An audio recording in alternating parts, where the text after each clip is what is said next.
Boa noite, meu nome é Zila Costa e Silva e este é o Jogo do Poder. Essa noite nós vamos conversar com uma mulher extremamente interessante, extremamente preparada.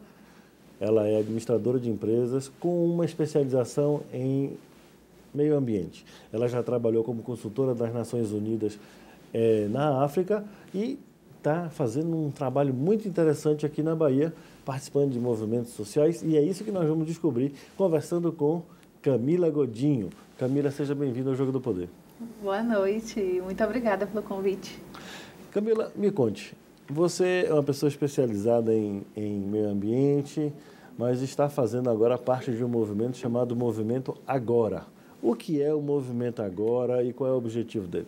Então, o movimento ele surge no final de 2016 por conta da situação política que o país está vivendo, estava e continua vivendo, num objetivo de reunir especialistas, ativistas, pessoas de movimento social, acadêmicos, pessoas que já atuavam na área política de diversas ideologias em um mesmo movimento, em um mesmo grupo, para pensar pautas de convergência. Então, a gente se coloca muito de que é um movimento centroavante, porque a gente não quer olhar nesse momento para pautas ideológicas, a gente quer olhar para ver como que o país pode avançar. Reunir pessoas de diversos setores para discutir pontos de convergência. Então, vamos analisar a situação da educação do país e vamos entender quais são as pautas em que todos nós concordamos. E a gente se colocou à disposição voluntariamente para poder dialogar esses diversos temas. Esse movimento, então, ele reúne pessoas dos mais diferentes espectros políticos ou ideologias políticas, e vocês estão tentando construir uma pauta, digamos assim, onde todo mundo concorda. Exatamente. E vocês têm conseguido fazer isso? Sim, a gente vai estar lançando agora, em agosto, um caderno com todo esse trabalho de convergência que a gente fez ao longo de 1 ano e meio. Então, a gente passou o final de 2016, 2017, esses 6 meses de 2018 aí, dialogando bastante. São pessoas do Brasil inteiro, né? Então, a gente tinha um encontro presencial por mês e os outros encontros, eles eram virtuais, onde a gente dialogava muito e, às vezes, nem sempre eram diálogos fáceis. A gente se propôs a ter conversas difíceis, porque a gente precisava mostrar que era possível encontrar esses pontos de convergência para cada uma das áreas temáticas. Isso é interessante porque a gente vive um momento no país onde as pessoas estão, parece que em trincheiras, estão entrincheiradas. Exatamente. Em pontos de eu sou anti alguma coisa ou a favor de alguma coisa, para não usar siglas partidárias. Não precisamos. Então, nesse momento em que as pessoas estão se colocando antagonicamente, você dialogar com pessoas de vários espectros políticos é um exercício de cidadania, é um exercício de democracia. Isso foi bom para você? Foi extremamente positivo. Foi um período de... A gente aprende muito dialogando, né? Porque a gente faz um exercício de escuta, porque até mesmo para poder colocar o contraponto, a gente precisa se permitir escutar o outro. Então, é um exercício grande de escuta e de argumentação e de diálogo. E também de flexibilidade, porque em diversos momentos a gente precisa recuar e abrir mão um pouco do que a gente acredita para poder chegar no objetivo final, que era ter ali aqueles pontos de convergência. Então, muitas vezes, a gente passava muitas horas discutindo alguns temas e, no final, a gente tinha que fazer a pergunta: estamos todos confortáveis? Podemos seguir com essa decisão? E a gente tinha um pacto de que todos precisavam sair dali confortáveis. Mas você juntou espectros de esquerda ou de direita e esquerda? Direita e esquerda. A gente tem no grupo todos os espectros políticos. Tem pessoas que participaram dos dois governos, de direita e de esquerda. Tem pessoas que estão, inclusive, hoje no atual governo federal.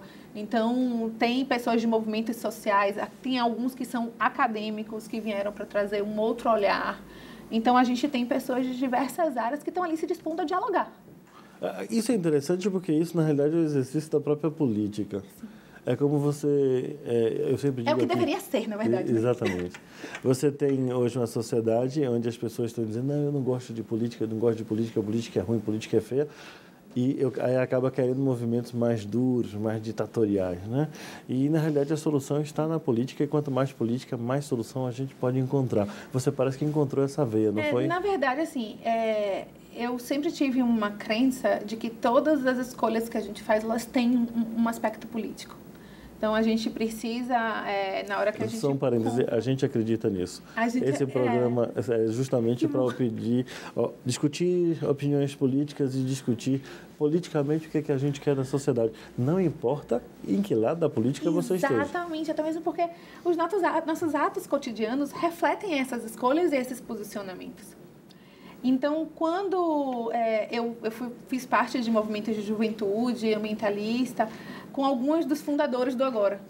E quando eles fundaram o movimento e a gente se reencontrou num evento que aconteceu em Tiradentes, chamado Fórum do Amanhã, que era um evento que reuniu várias pessoas para repensar o futuro do país, e eles me convidaram para fazer parte desse movimento. Eu falei, poxa, claro, nada faz mais sentido neste momento do que dedicar tempo para provar que é possível encontrar um caminho para além dessa polarização louca que a gente está, aonde a gente não vai chegar em lugar nenhum. Isso é uma coisa interessante, mas eu queria recuar um pouco no tempo e eu queria saber como foi a sua trajetória de vida até chegar nesse ponto. Como foi que você começou de estudante de administração de empresas, que é uma coisa assim basicamente bem conformista e tal, em tese.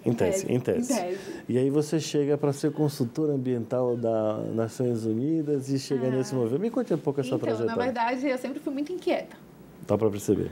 E eu entrei na faculdade de administração já com uma perspectiva de que eu precisava encontrar meios. Eu queria uma formação que fosse generalista e que me desse ferramentas para que eu pudesse gerir projetos e realizar diversas ações. Foi por isso que eu escolhi a administração.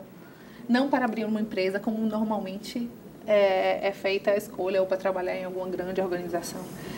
E aí, dentro da faculdade de administração, eu descobri que eu podia fazer parte de grupos de extensão, de pesquisa, que eu podia realizar, dentro do ambiente universitário, eu podia realizar atividades em comunidades. E eu fui buscando o meu caminho. Eu entrei na faculdade em 99 e, naquela época, já tinha uma movimentação preparatória para Rio+10. A área ambiental já era uma área que eu tinha muita afinidade, queria muito trabalhar com aquilo. Já comecei a pesquisar sobre gestão ambiental, responsabilidade social, eu já estava muito nessa linha. E aí eu vi que ia ter a Rio+10 em Joanesburgo, né, 10 anos depois da Rio 92. E eu comecei a ver como que eu podia me engajar nos movimentos da sociedade civil preparatórios. Apliquei para fazer parte de um grupo de jovens. Aplicou, na realidade, você se inscreveu, né? Não, é aplicar mesmo, porque tem um processo seletivo. Então é inscrição. A ONU faz um processo seletivo, porque a gente fala inglês, né? Exato. Eu me inscrevi para poder participar de um processo seletivo, para poder fazer parte do comitê de jovens que ia estar oficialmente dentro da reunião oficial. Porque além de ter todos os países, a ONU tem representações da sociedade civil que podem falar e discutir com os ministros, com os presidentes ali durante o evento. E aí, além disso, eu comecei a brigar para que o governo brasileiro tivesse uma representação oficial da juventude dentro da delegação brasileira. E aí eu consegui também, eu e outros 3 jovens, a gente conseguiu ir para a cúpula como membro oficial da delegação brasileira. Isso deu acesso a gente à reunião de G20, a uma série de outras reuniões. Lá eu fiquei sabendo que o PNUMA, que é o Programa da ONU para o Meio Ambiente, estava com um processo seletivo para a contratação de jovens que pudessem fazer toda a análise das políticas de juventude dentro do espectro ambiental. Então, todos os projetos e iniciativas do PNUMA, mas voltados para crianças e jovens, seriam avaliados e monitorados por pessoas que estavam dentro de uma faixa etária específica. E eu me inscrevi também para esse processo seletivo e eu fiquei dentro desse programa, que era como se fosse um programa de trainee, né, do sistema, durante 7 anos. E aí foi uma grande escola, porque eu pude participar de reuniões de ministros, estar na grande maior parte de reuniões que formaram os Objetivos de Desenvolvimento do Milênio e depois os Objetivos de Desenvolvimento Sustentável. Eu viajei para muitos países, todos os continentes do mundo, avaliando projetos e monitorando projetos. Então, foi um período de grande aprendizado e eu tive contato com, nesse meio tempo, todo momento que eu podia estar no Brasil, eu me inseria dentro dos movimentos de juventude e do movimento ambiental, até para poder trazer o feedback e estar compartilhando tudo o que estava acontecendo.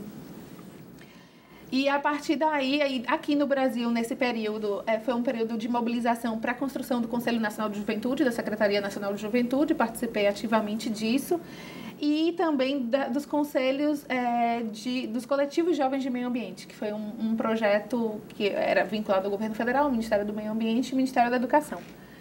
E aí, quando eu resolvo não continuar dentro do sistema ONU, por uma questão pessoal, que eu queria constituir família e ter filho, e muito não dava para fazer isso viajando e trocando de mala de 3 em 3 meses, não dava para poder conciliar as duas coisas. Então eu resolvo me aquietar e aí eu já tinha fundado uma ONG com um grupo de amigos chamada SER, e aí eu resolvi mergulhar na SER e trazer toda a experiência que eu tinha tido nesses projetos no mundo para executar projetos na Bahia. E a gente atuou em 23 municípios aqui da Bahia. Você me deixa com uma porta de uma pergunta que eu acho muito importante. Você vinha desenvolvendo uma carreira internacional, uma carreira muito bacana.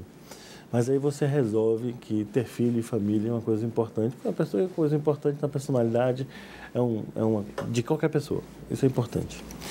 Mas só que você, para isso, teve que abdicar da sua carreira. Você acha que isso é um preço muito caro que as mulheres pagam para não se desenvolver integralmente? Na verdade, ou para se desenvolver integralmente? Eu acho que existem formas e formas de se tomar essa decisão e de fazer com que ela aconteça. Eu tomei essa decisão de uma forma muito consciente. Eu queria ser mãe. E eu sabia que isso era muito importante para mim. Então, eu me programei e me preparei para isso poder acontecer e que isso, de alguma forma, não significasse que eu estava abrindo mão. Eu vivi o máximo que eu pude, eu aproveitei, eu vivi intensamente aquele período da minha vida. Exatamente para que eu pudesse, quando eu construísse esse caminho, eu pudesse construir ele com muita consciência. Fechei um ciclo e agora eu vou iniciar um novo ciclo, pegando todo esse aprendizado que eu tenho e colocando ele em outro lugar, de uma forma que eu possa, com tranquilidade, ser mãe. Né? Então, trabalhando na Bahia, onde eu faço a gestão do meu tempo. Então, se meus filhos ficam doentes, eu posso ficar com eles em casa. E aí eu vou para o projeto e executo o projeto e coordeno o projeto com uma flexibilidade de horário. Então, eu construí um planejamento para que meus filhos fizessem parte disso também. E houveram muitas ocasiões em que eu fui para o sertão da Bahia, por exemplo, e eu vi situações de miséria e de fome. E eu voltava para casa de uma forma debilitada emocionalmente, e meus filhos demonstravam que, assim, não voltavam para mim, me viam, a gente conversava, eu relatava as situações que eu estava vindo, de uma hora para outra eles vinham com roupas, com brinquedos, mamãe, para quando você viajar de novo, você poder levar para poder entregar para as crianças que moram lá. Então eu via que existia um sentido naquilo. Né, de ter feito essa escolha e deles estarem participando desse novo momento. Isso é fundamental, mas eu quero continuar conversando com você sobre esse assunto e a gente introduzir um pouco sobre empoderamento feminino no próximo bloco. Voltaremos aqui no Jogo do Poder, depois dessas breves mensagens comerciais, conversando com Camila Godinho. É um minutinho apenas, até já.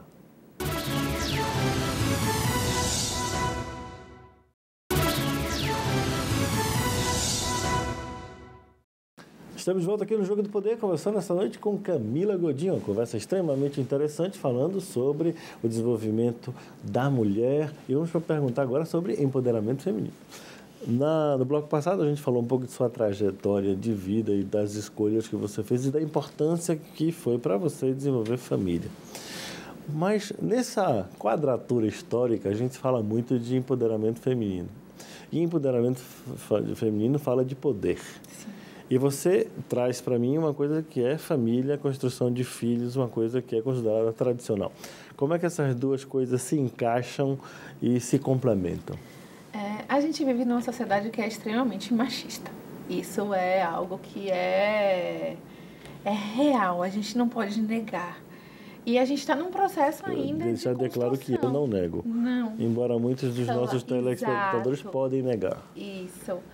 E existem aí, a gente tem uma série de movimentos para poder reconhecer uma igualdade.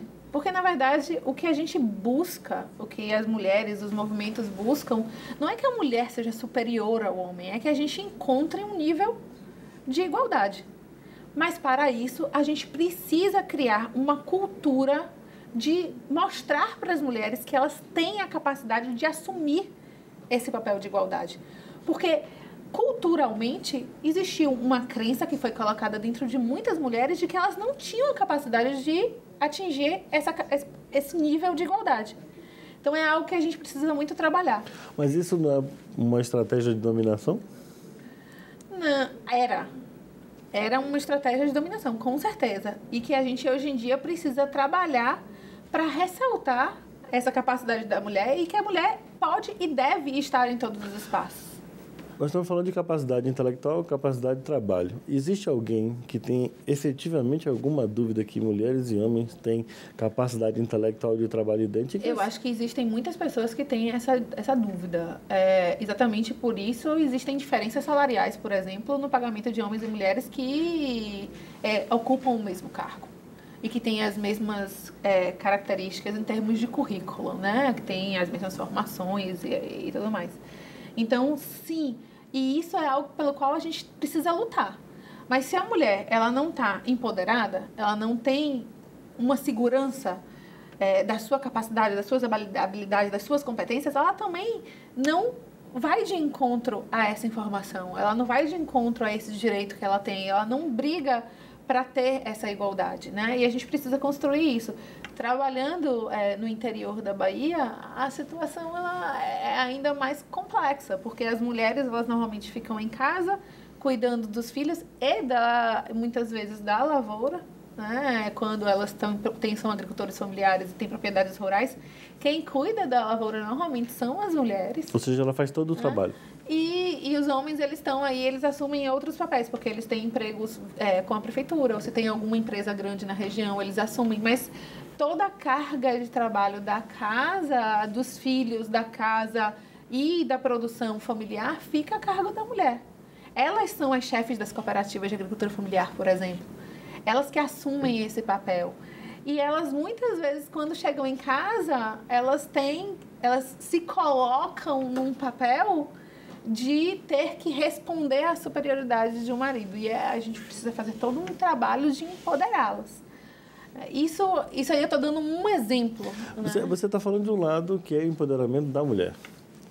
Mas tem também um lado do homem. De que forma o homem pode ser impactado para que ele aceite esse processo de uma forma mais natural? Reconhecendo a necessidade de que a gente... E aí, reconhecendo a necessidade de que existe essa igualdade. Eu sou mãe de 2 meninos, Gabriel e Arthur. E eu sou mãe de uma menina, Sofia. Todos os dias eu tenho uma reflexão muito grande, que o meu desafio é muito mais de criar Gabriel e Arthur do que de criar Sofia. Por quê? Porque Sofia, ela já está nascendo num mundo onde ela é empoderada. Mas eu preciso que os meus 2 filhos, que crescem num mundo cheio de exemplos, que colocam a mulher em um lugar inferior, que eles combatam isso. E que eles briguem para que nunca façam isso com a irmã deles e que eles não repitam esses hábitos. Então, o meu trabalho, o meu cuidado de reflexão, de cuidado de diálogo com eles é muito maior do que com Sofia. Para que eles reflitam. E eles têm feito isso. Né? Agora, o seu engajamento hoje, a gente pode dizer que seu engajamento político é justamente esse trabalho? O trabalho de modificar a sociedade que a gente vive no sentido de facilitar a vida para as mulheres que virão no futuro? Um dos eixos de trabalho é que a gente possa ter mulheres em qualquer lugar. Que as mulheres possam ocupar qualquer espaço de poder, de tomada de decisão. Eu acho até estranho a gente conversar um pouco sobre isso no Brasil, a dicotomia, porque na realidade nós tivemos uma presidenta, ela que você gostava de chamar presidenta, uma presidente mulher.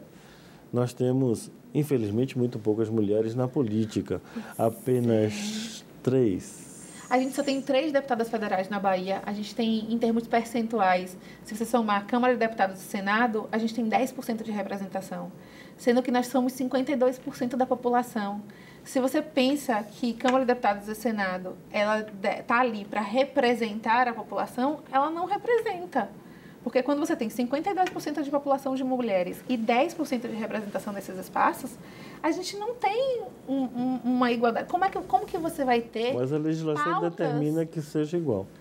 A legislação determina que seja igual e hoje em dia a gente tem uma outra legislação que é de processo eleitoral, de que a gente tem que ter 30% de representatividade dentro de no mínimo, de cada uma das chapas. Mas, assim, na última eleição de 2016, a gente teve 1.821 mulheres que não receberam um voto sequer. Nem elas mesmas votaram nelas.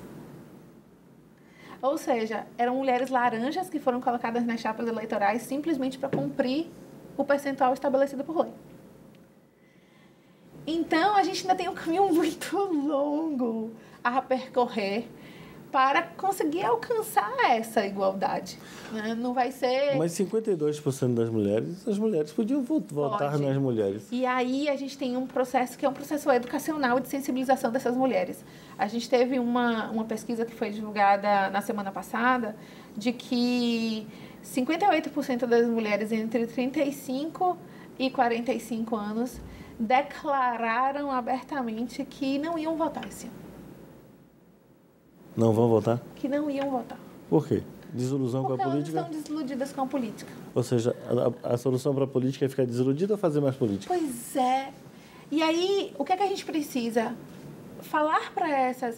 O grande movimento é falar para estas mulheres de que elas têm o poder de transformar. Elas têm o poder da mudança na mão delas. Mas qualquer pessoa tem o poder da Qualquer transição. pessoa. O voto é a única coisa nesse país em que nós somos todos iguais. O voto de qualquer pessoa tem o mesmo peso. Branco, negro, pobre, rico, mulher, homem. Cada voto tem o mesmo peso. Eu não quis dizer desse sentido. Eu quis dizer que cada um dos nossos telespectadores, independente se é homem ou mulher, é capaz de transformar a sua própria vida e transformar o mundo desde que ele faça alguma coisa.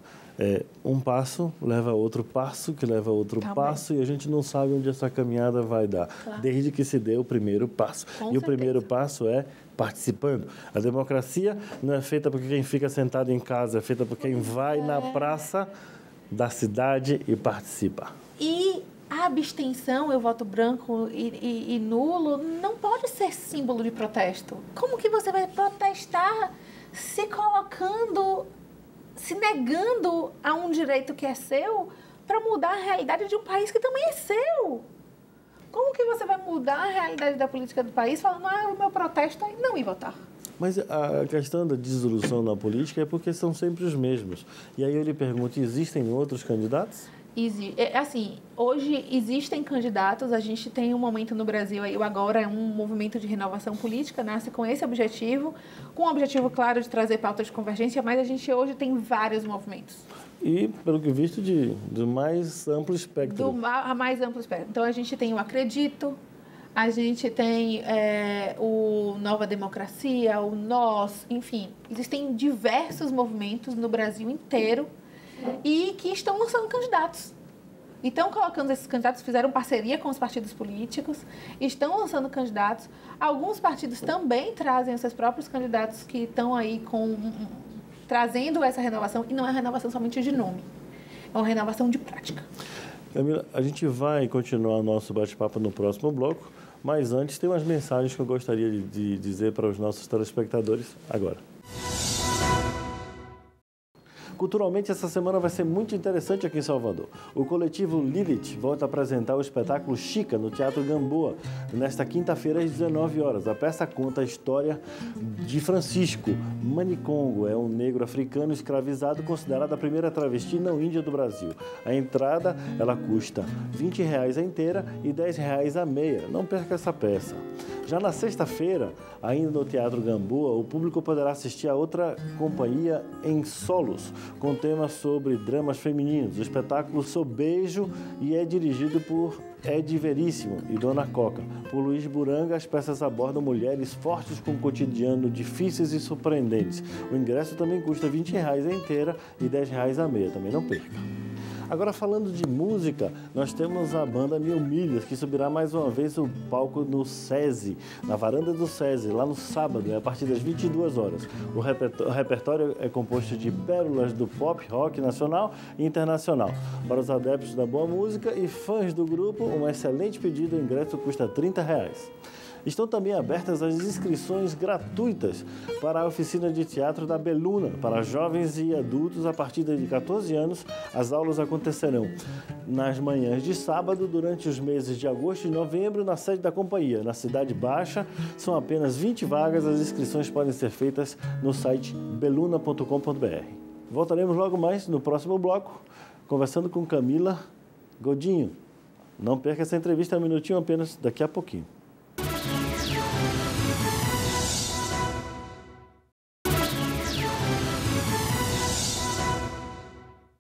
Estamos de volta aqui no Jogo do Poder, conversando essa noite com Camila Godinho, que participa do Movimento Agora e tem muita coisa a dizer sobre a nova política e a participação da mulher na política.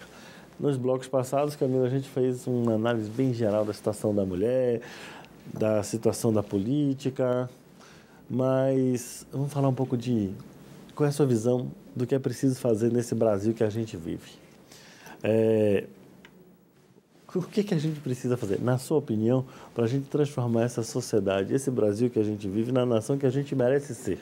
Educação. Primeiro, a gente precisa repensar a forma como a educação no país está. Mas veja bem, não se pode falar em termos de gastos do governo. Não. O governo gasta e gasta muito. Telespectador, não podemos reclamar do governo e de quanto ele gasta na educação. Falta porque eficiência. É muito dinheiro empregado na educação. Eu não sei se todo o dinheiro chega na ponta, mas que é muito dinheiro gasto. A grande questão é essa. A questão não é o montante do dinheiro. A questão é como o dinheiro é gerido. Então, existe uma questão aí relacionada à gestão e eficiência dos gastos. Isso precisa ser revisto não só em educação, isso precisa ser revisto numa reforma política e a gente precisa rever isso no executivo e como que isso é executado em todas as pastas. Aí é uma questão que é sistêmica e está dentro de uma pauta de reforma política que a gente precisa fazer, porque precisamos ter transparência, a gente precisa ter auditoria, a gente precisa ter fiscalização, a gente precisa ter regras mais duras. A gente precisa ter um processo aí que realmente melhore a forma como a gente faz a gestão do gasto público. Todo mundo fala, de uma forma ou de outra, que tem que ter transparência à gestão no executivo. Isso parece que é um lugar comum. Mas absolutamente ninguém fala em transparência e gestão no judiciário e ninguém fala de transparência e gestão no legislativo. Vocês pensaram alguma coisa nesse sentido? A gente precisa ter transparência e gestão em todos os sentidos. Um outro movimento que eu faço parte, que é o Renova BR, a gente elaborou um conjunto de indicadores e métricas para serem aplicados ao legislativo, exatamente para que isso aí vai ser claro que vai ser facultativo aos novos membros da Câmara de Deputados, mas quem quiser adotar esse conjunto de indicadores e métricas vai poder mensalmente estar apresentando à sociedade como que fez todo o planejamento dos gastos do seu mandato e como que fez as escolhas de emenda parlamentar, que é um buraco negro hoje em dia, né? Como que fez as escolhas de emenda, como que fez as escolhas dos seus assessores. Então, criar uma regra para justificar a contratação desses assessores associado ao planejamento desse mandato. Então, tem aí já, a gente construiu um modelo de relatório com indicadores e métricas dividido em 4 áreas, né, relacionadas ao mandato, e a gente vai apresentar isso para os próximos deputados federais. é um passo para que a gente tenha uma maior transparência e eficiência no legislativo, que é extremamente necessário. Mas a gente ninguém tem um monte fala de gasto. do judiciário, porque vocês têm medo... Não, o judiciário a gente precisa ter e está dentro de um espectro de reforma política que precisa ser realizado. A reforma política não é simplesmente no executivo, ela precisa ser no legislativo e no judiciário. A gente precisa trabalhar os 3 poderes. Se a gente fizer somente em um dos pés, a gente vai deixar os outros 2. Vai criar uma inequidade entre os 3. A inequidade já existe. Ela já existe, então por isso porque que a gente existem precisa poucos poderes que a gente tem que pagar auxílio moradia e outros penduricalhos não produtivos que não refletem a produtividade do trabalhador. Não refletem a produtividade. A gente tem uma série de pessoas trabalhando que você vê que não tem não faz sentido nenhum ter aquelas pessoas naqueles cargos. Então, a gente precisa que essa transparência exista nos 3 poderes. Absolutamente. Essa é uma reforma que precisa acontecer com urgência no país. E você acha que nós estamos preparados para meter a mão nessa cumbuca? A gente tem que meter a mão nessa cumbuca. Não existe... vai ser um processo? Vai. Vai ser de uma hora para outra? Muito provavelmente não. Mas você acha que o judiciário vai se permitir que você quebre determinados privilégios e determinadas, digamos assim, benefícios que só eles têm? Por isso que a gente vai precisar ter uma renovação que tenha um envolvimento grande da sociedade. Porque a gente vai precisar ter um conjunto de pessoas, e aí não é uma, nem 2, nem 3. A gente vai precisar ter um conjunto forte de pessoas que façam frente a essa solicitação e a essa exigência. Porque o nosso telespectador fala muito do legislativo, fala muito que o legislativo e o executivo só tem gente que, digamos assim, não deveria estar lá. Mas isso também faz parte de... é algo que está vindo muito à tona nos últimos 2 anos, né? Se você for fazer uma reflexão, isso tem vindo muito forte a partir de um momento que se escancara uma relação viciada entre executivo e legislativo. Mas que agora também está se olhando para o judiciário e se percebendo que precisa se refletir sobre essa relação também. Mas essa relação, então, você não acha que é um reflexo caminho, né? do povo brasileiro? Com certeza. O nosso governo, o nosso legislativo, executivo e judiciário não são um reflexo do que nós somos como pessoas da sociedade? Claro. O próprio jeitinho brasileiro que a gente está aí, muita gente se vangloria por existir o tal jeitinho brasileiro, o furar a fila, as pequenas corrupções do dia a dia deixa passar e acha que é tudo bem furar uma fila. Eu estava com pressa, eu precisei furar a fila. São das pequenas corrupções, a gente vai para as grandes corrupções. Então, a gente precisa refletir sobre os nossos atos e as nossas escolhas cotidianas, porque elas refletem nossos valores e nossos princípios. E a gente carrega isso para onde a gente vai. E você acha que o nosso problema é um problema de valores e princípios? A grande crise que a gente vive não é uma crise econômica nem social. A grande crise que a gente vive é uma crise de valores e princípios, com certeza absoluta. Mas não é a escola que dá valores e princípios. O que dá valores e princípios é a família. E aí é algo que é muito mais complexo, não é? Porque a gente precisa fazer uma reflexão sobre o papel das famílias na criação dessas gerações todas que a gente tem aí. Por que a gente dá mais valor ao ter do que ao ser? Por que a gente dá mais valor ao que está na mídia e nas redes sociais? Por que a gente tem no Brasil... O Brasil é o país onde as redes sociais têm maior influência e adeptos. Instagram, Facebook... Uma das grandes profissões que surgem nesse momento histórico aqui no Brasil são profissões de blogueiras. Os influenciadores digitais. Esses influenciadores digitais, grande parte deles são mulheres, com um público feminino voltado para eles. Tem os youtubers também, né? Que eles são, sim, hoje claro. em dia...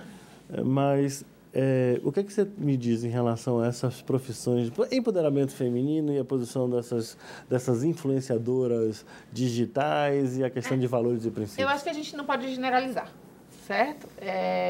Em todo lugar existem pessoas fazendo um trabalho que a gente respeita, que é bacana, mas existem muitas blogueiras e muitos influenciadores digitais que se aproveitaram do fato da gente ter uma população que realmente dar muito mais valor à imagem e à maquiagem do que a consistência, né? E aquilo que faz o nosso propósito, aquilo que faz realmente sentido, e que se aproveitam disso para se colocar. Eu não considero isso empoderamento feminino, eu considero isso simplesmente uma escolha de marketing e de comunicação e de posicionamento no mercado para vender um produto.